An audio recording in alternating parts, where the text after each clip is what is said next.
Olá, benditos! Saul já estava reinando há 2 anos quando começou a organizar um exército permanente formado por apenas 3.000 homens.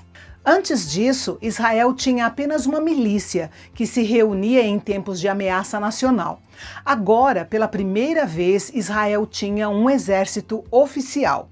Saul comandava 2.000 homens em Micmas e os outros 1.000 eram comandados por Jonatas, o seu filho, em Gibeá, que ficava a cerca de 25 quilômetros dali.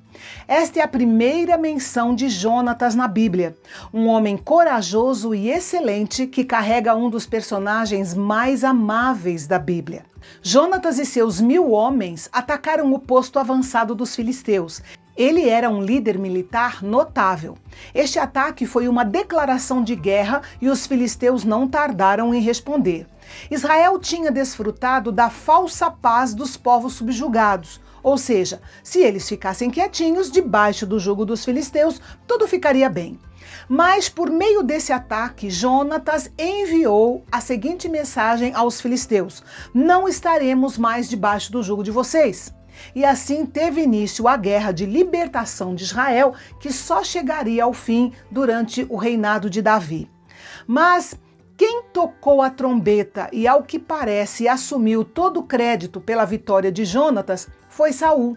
Seria muito bom se ele houvesse dado o devido crédito ao seu filho corajoso. Saul convocou todo o exército para se reunir em Gilgal. Os filisteus, por sua vez, também prepararam seu exército. 30.000 carros e 6.000 cavaleiros, além de uma incontável multidão de pessoas. Era um grande exército para esmagar Israel, reunido em Micmas, que ficava a mais ou menos uns 30 quilômetros de Gilgal. Jonatas foi ousado o suficiente para lançar o ataque inicial contra os filisteus, mas os homens de Israel não foram corajosos o suficiente para se manterem fortes contra o seu inimigo. Os soldados começaram a se esconder, abandonando o exército ou fugindo através do Rio Jordão, e os que ficavam estavam paralisados de medo. Provavelmente, muitos daqueles que concordaram com a ideia de que um rei resolveria os problemas da nação agora estavam repensando. Deus pretendia ensinar aos israelitas como não colocar sua confiança em homens. O que eles precisavam realmente era da ajuda e do favor de Deus, muito mais agora do que antes, quando eles não tinham um rei. 2 anos antes, o profeta Samuel havia dito a Saul que nesse tempo ele deveria esperá-lo em Gilgal, porque Samuel ofereceria os sacrifícios a Deus para que Israel estivesse espiritualmente pronto para a batalha. Saul esperou os 7 dias e quanto mais esperava, mais preocupado ficava. O seu exército sumia aos poucos. Agora ele estava apenas com 600 homens. O inimigo estava se mobilizando e a situação era desesperadora. Esse encontro com Samuel era uma forma de Deus testar a fé e a paciência de Saul. Saul não queria sair para a batalha sem antes oferecer um sacrifício ao Senhor. Então, sem esperar pelo sacerdote designado por Deus, Saul ofereceu o holocausto. Mas naquele exato momento chegou Samuel ao acampamento. Se Saul tivesse esperado apenas mais alguns minutos, nada de grave teria acontecido, mas a sua impaciência lhe custou muito caro. A história mostra como é perigoso combinar autoridade religiosa e cívica. Deus não permitiria que os reis de Israel fossem sacerdotes e nem que os sacerdotes fossem reis. Um exemplo clássico foi o rei Uzias, que tentou fazer o trabalho do sacerdote e Deus o feriu com lepra. Enfim, por medo, por pânico ou por não saber mais o que fazer, Saul fez algo claramente pecaminoso. Se ele confiasse em Deus e esperasse mais um pouquinho, as coisas poderiam ter sido muito diferentes. Os últimos momentos de espera são geralmente os mais difíceis e nos tentam fortemente a resolver o problema do nosso jeito, com as nossas próprias mãos. Ao ver Samuel, Saul teve uma atitude dissimulada quando foi ao seu encontro para saudá-lo, esperando ainda ser abençoado. Sua atitude foi hipócrita, agindo como se não tivesse feito nada de errado. Ele insinuou que Samuel tinha errado em demorar a chegar e os seus soldados tinham errado por desertar do seu rei.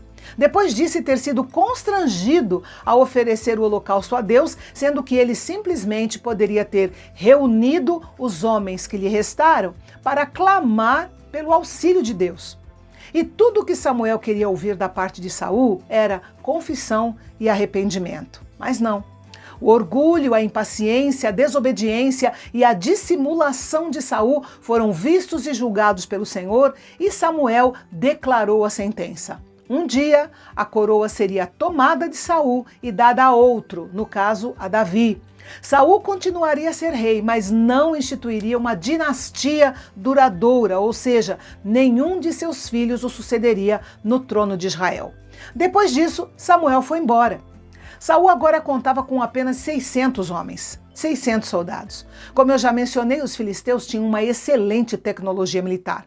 Por ser um povo marítimo, eles importavam armas dos povos que tinham a tecnologia mais sofisticada da época, especialmente os gregos.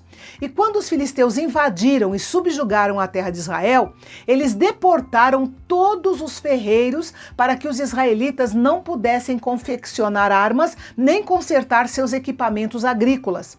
A tática dos filisteus era deixá-los totalmente desarmados para a batalha em posição de subserviência.